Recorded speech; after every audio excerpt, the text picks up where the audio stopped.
Boa noite, amigos, amigas. Deus nos abençoe, nos proteja, que possamos ser receptivos nessa noite para agariar um pouquinho mais de bênçãos do Senhor, da espiritualidade que nos assiste, nos acompanham e estão ao nosso lado, nos protegendo, nos acompanhando, nos guiando, nos ensinando, porque realmente eles estão ao nosso lado. E hoje a gente vai refletir sobre uma passagem do Vinha de Luz, capítulo 2. O título é Ver como Vive. Essa mensagem do Emmanuel é uma reflexão que ele tira do Evangelho de Lucas e é a parábola dos talentos. Parábolas dos talentos. Está em Lucas, também está em Mateus. A gente vai narrar ela na versão de Mateus. É uma parábola que traz bastantes ensinamentos para nosso dia a dia e mostra para a gente justamente o que estamos fazendo aqui, ou seja, o que estamos fazendo da nossa vida. Então, Lucas diz que um homem, Jesus conta essa parábola, está em Lucas e também em Mateus, porém, em Lucas está no capítulo 19, 13, versículo 13. Em Mateus está no 25, capítulo 25, 14.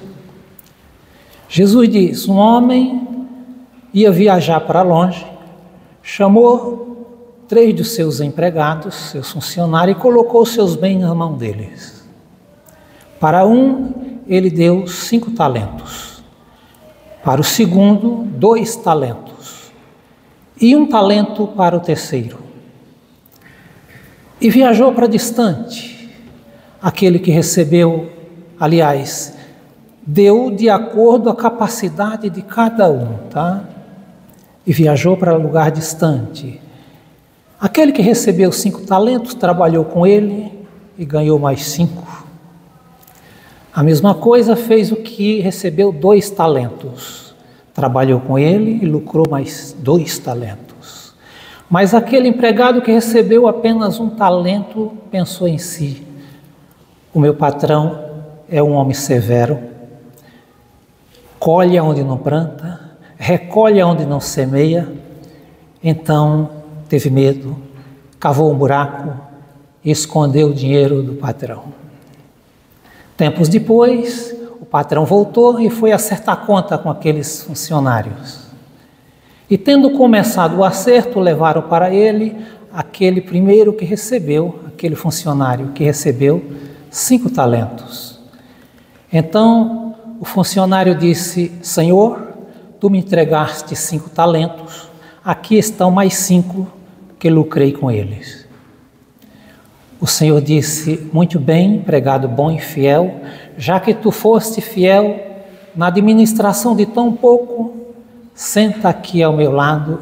Aliás, na administração de tão pouco, eu te confiarei muito mais. Senta aqui ao meu lado, à minha direita, e se regozija da minha alegria. A mesma coisa aconteceu com o que recebeu 2 talentos. A levaram e ele disse: Senhor, tu me entregaste 2 talentos, aqui estão mais 2 que lucrei com eles. Então o patrão disse: muito bem, empregado bom e fiel, já que tu fosse fiel na administração de tão pouco, eu te confiarei muito mais. Senta aqui ao meu lado e regozija-se da minha alegria.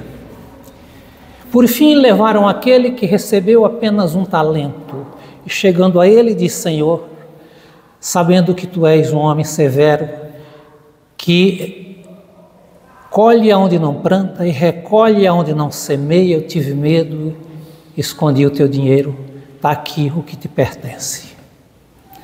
Então aquele senhor disse, empregado mau, preguiçoso, por que não guardasse o meu dinheiro no banco?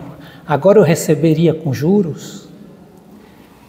Então disse para os seus serviçais, pega o talento dele e dê para quem tem 10.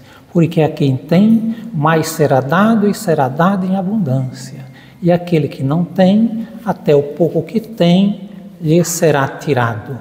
Pega esse empregado e joga na escuridão, amarra-o e joga na escuridão, aí há choro e ranger de dente.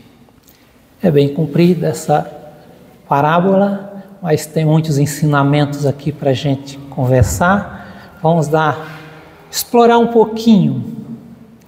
Amigos, talentos é a mesma coisa que graça. Poucas passagens Kardec usou a palavra graça. Os nossos irmãos católicos, evangélicos, usam bastante a palavra graça. Para falar de graça, em alguma situação, Kardec chamou de provas. Então, provas, graças, talentos, em uma palavra, oportunidade. São oportunidades para nós. Qualquer uma palavra que você usar, o entendimento é esse. Oportunidade que está sendo dada para nós. E então, graça é justamente tudo aquilo que é dado para alguém que ainda não tem por conquistas. Oportunidades. Por isso, não há salvação sem graças. Não há salvação sem oportunidade. Não há como a gente crescer se alguém não confiar em nós. Então, aqui estão os talentos. Deus distribui os seus talentos para aqueles que Ele considera que pode administrar. Porém, mesmo entre os que estão administrando os talentos, há aqueles que têm possibilidade de administrar um pouco mais, outro um pouco menos. A parábola diz isso, Cada um de acordo com a sua capacidade é dado os talentos. Mas quando Deus nos permite um talento, o que estamos fazendo com talentos? Talentos, aqui a gente vai entender não apenas na questão financeira, mas em todas as coisas, todas as faculdades que a gente desenvolve.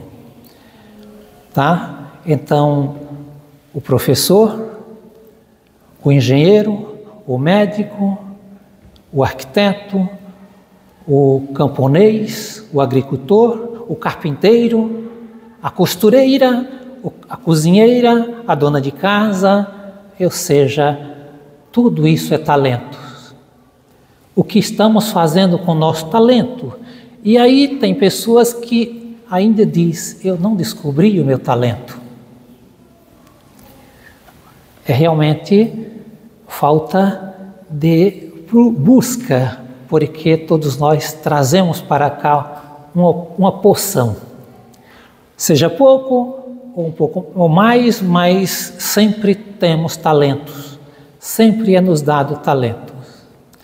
E quando nós administramos bem um talento, como pode-se administrar bem um talento? É quando você possui o talento, ou seja, quando é te dado essa graça e você usa ele bem para você e também abre espaço para outros. No projeto de Deus, ou seja, nas nossas buscas, em nossas atitudes, aquela que agrada a Deus tem sempre o outro incluído no nosso projeto, tá? Sempre tem um outro. Todas as nossas buscas, todas as nossas administrações, todas as nossas, como é que posso dizer, interesses, nossos projetos, melhor assim, Aquele que agrada a Deus é aquele que tem o outro. Então alguém pode receber um talento, administrar ele muito bem, porém só para si, sem pensar no outro. Logo não agrada a Deus. De uma certa forma, está escondendo o talento. Mas aquele que recebe a graça, recebe o talento e logo administra bem, usufrui desse talento, dessa graça, e também abre espaço para que outro usufrua desse talento, isso agrada a Deus. Não estamos aqui dizendo que você saia aqui, agora abrindo a mão, doando o que você tem. Não. Mas é preciso que a gente que tem talento ensine o outro quando é coisas que a gente aprendeu. Mas quando é coisas que nos foi dada, no caso das finanças, é preciso que a gente também abra espaço para outros usufruir, no caso da trabalho. O empresário administra um grande talento, grande graça foi dado para ele. Quando ele proporciona emprego para as pessoas, trabalhar com ele está distribuindo graça, está distribuindo talento, está dando oportunidade, está agradando a Deus. Isso é talento, isso é que é interessante. Então aquele que administra bem, mais será dado. Divaldo Franco faz uma analogia dizendo assim: suponhamos que você deve R$1.000, não tem com que pagar, não tem nada para pagar esses R$1.000, mas você tem um bom projeto, vai ao banco e é usado, você é usado, vai ao banco, conversa com o gerente e pede para ele 3.000 emprestados. É lógico que o gerente vai te perguntar: mas se eu te emprestar R$3.000, o que você fará com ele? E você conta o teu projeto. Ele é inteligente, ele te empresta R$3.000. R$3.000, você paga 1.000 que devia, fica com 2. Trabalha com ele.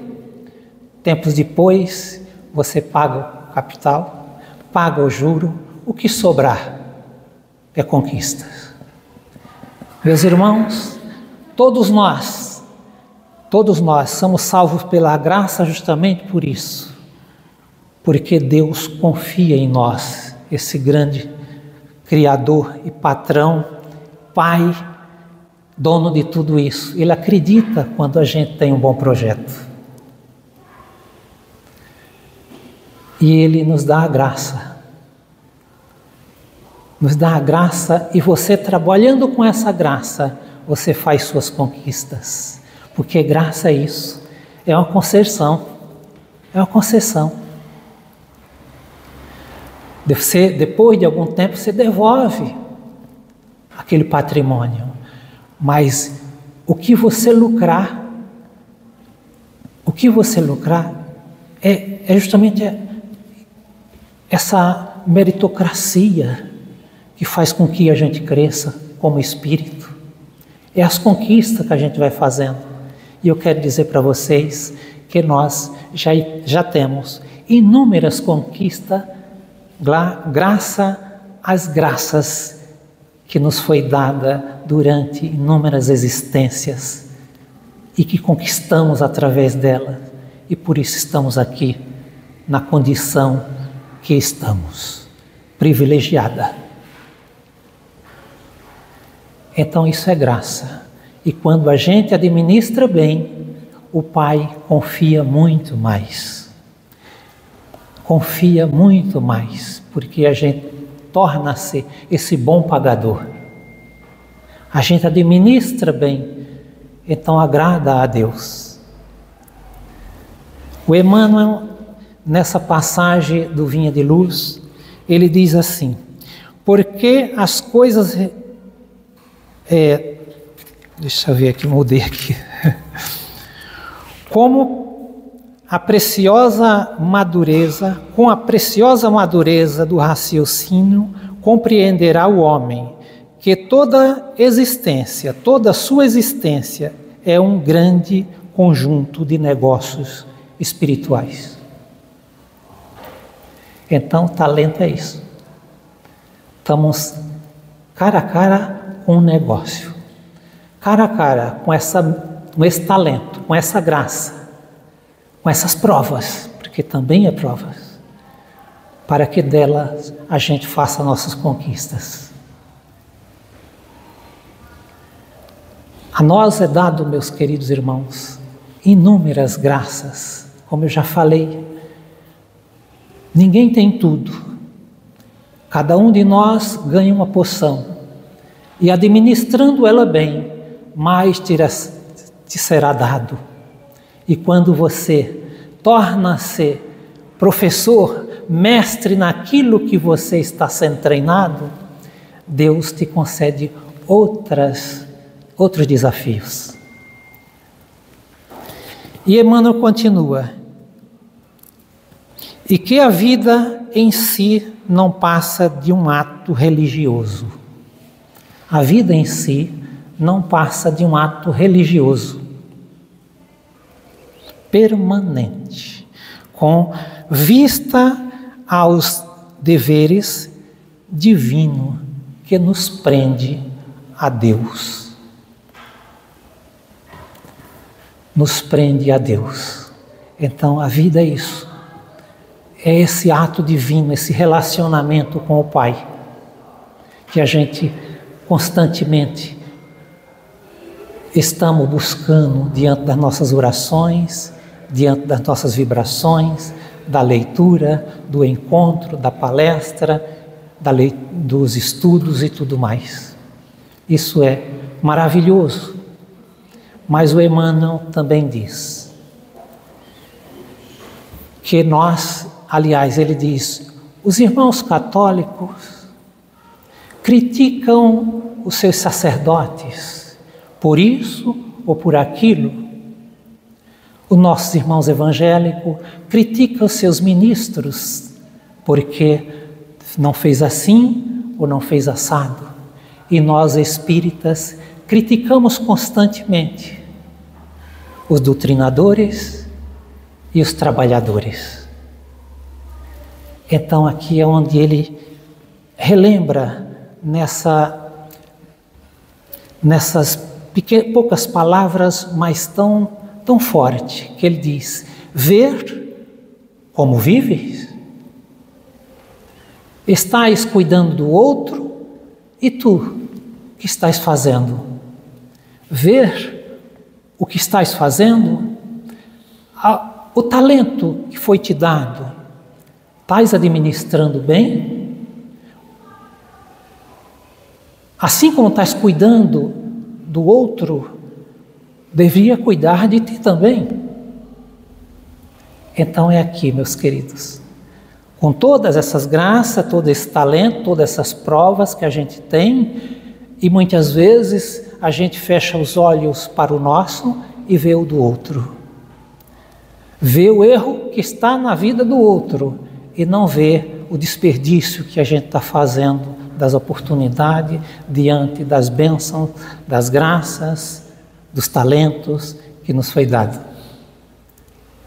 Então, nós espíritas olhamos para os trabalhadores da casa e, com certeza, ou seja, é muito melhor a gente tirarmos bom proveito, olhando com os bons olhos, tirar bom proveito das coisas boas que as pessoas fazem.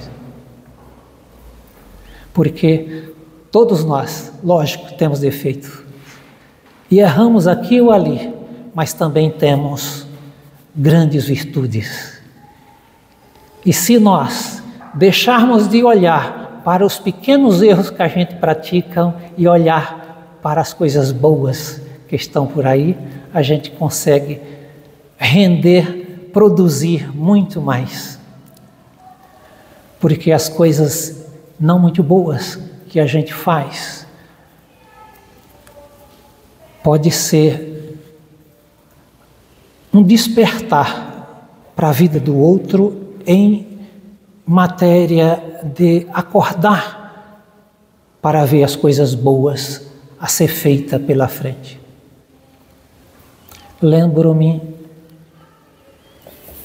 de uma passagem, de uma mensagem muito interessante que eu queria compartilhar com vocês.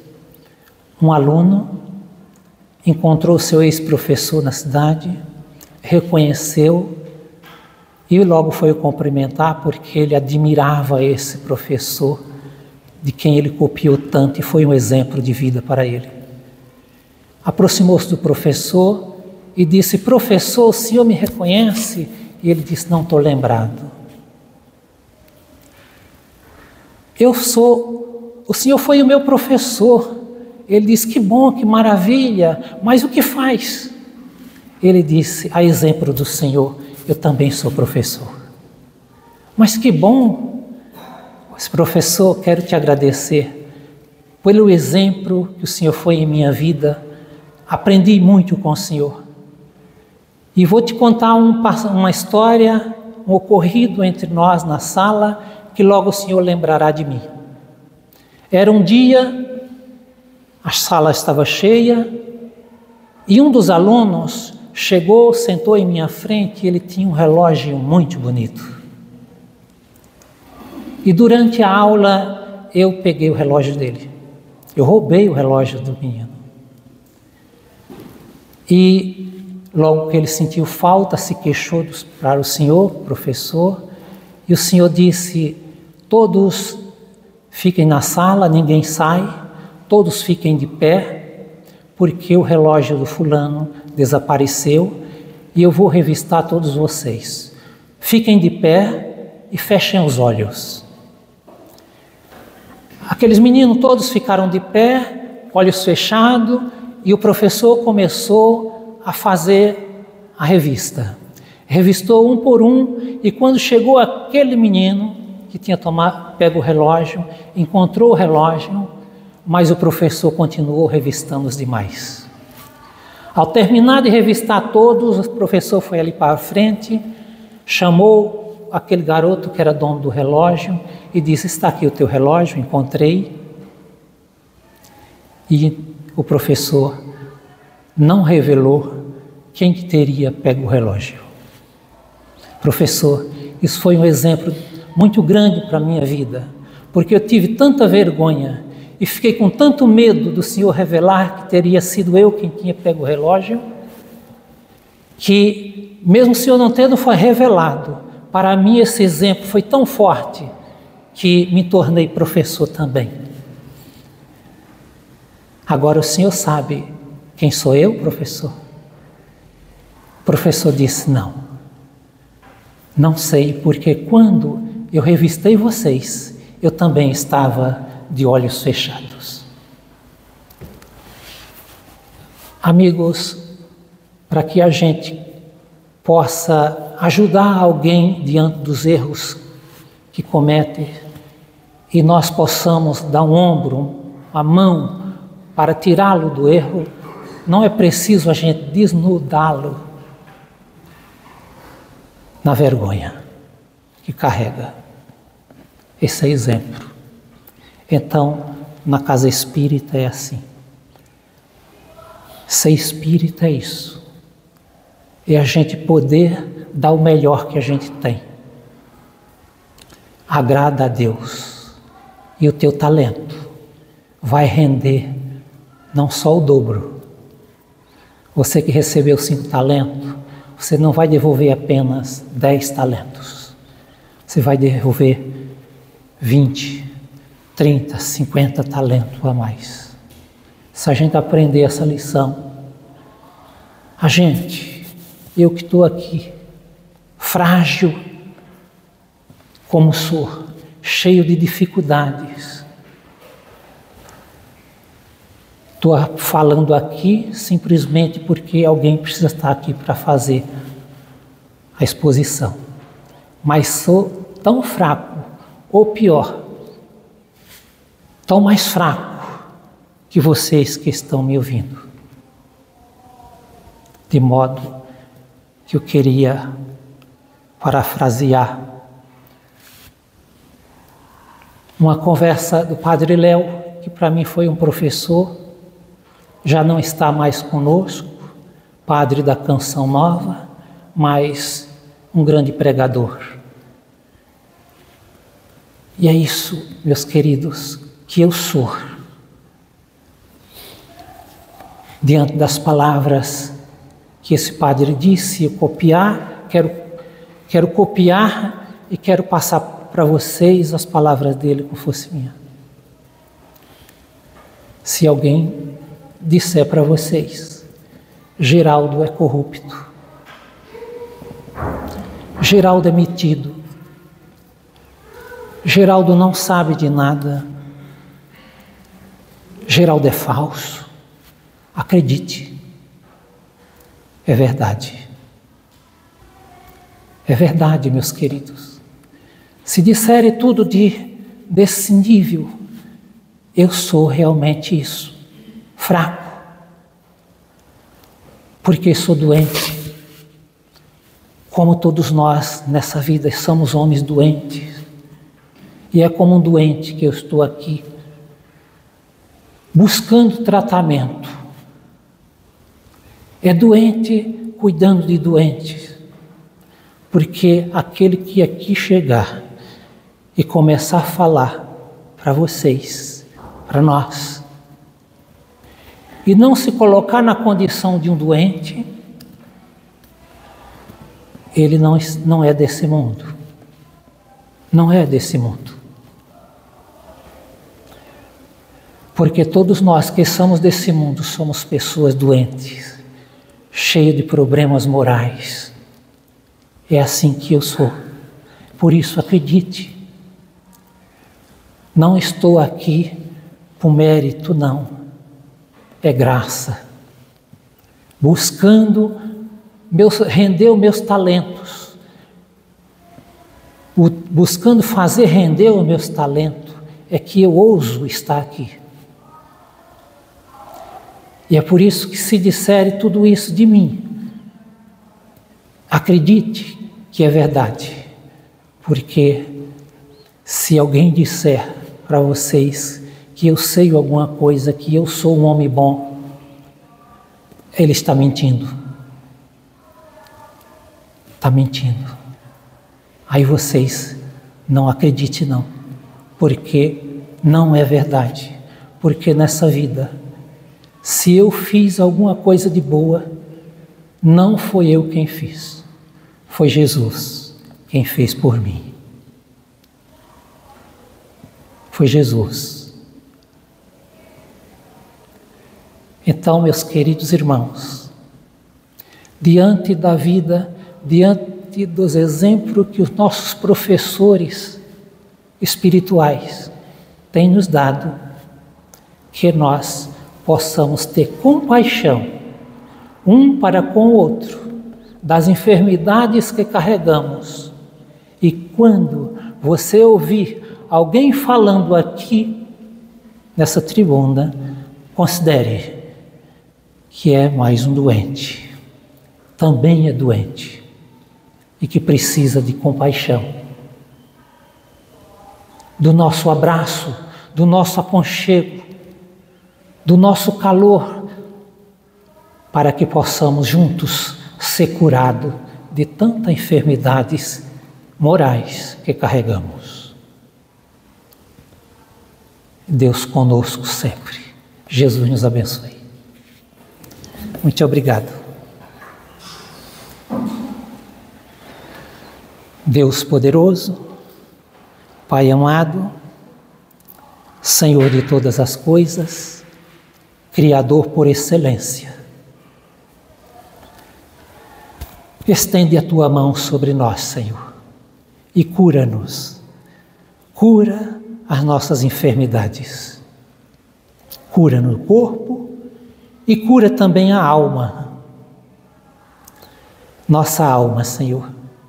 Em nome de Jesus Cristo, que possamos levar desta casa, desta noite esse pão do céu, esse alimento espiritual, que possamos abastecer também a nossa despensa, nossa casa, nossas famílias, para que todos nessa semana possam ser alimentados e possa se nutrir desse bálsamo do céu. Deus nos abençoe. Que assim seja.